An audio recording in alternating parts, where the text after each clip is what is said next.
ลือกก็ได้เลือกสอง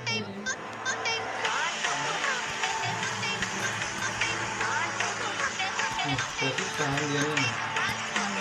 เรื่องเราดูหน้าตรงนี้ดูหน้าตรงนี้ชุดเรียนเลยมันบอกว่าสร้าง2 โพสต์แต่ละโพสต์ได้รับยอดดูที่เข้าเกณฑ์ 90,000เอากระตุกก็เคยเห็นโรแมนติกวันนี้มันได้อันนึงแล้วมันบอกวันนี้เฮานะโพสต์เฮานะมันมีแบบยอดเกิน90,000ตั้งแต่วันอาทิตย์ที่เฮาเปิดนะ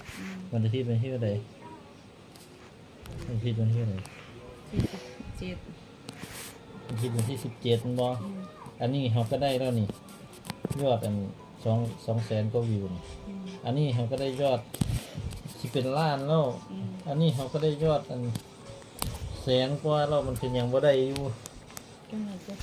มันคิดกลัวเขาต้นเสียงไหม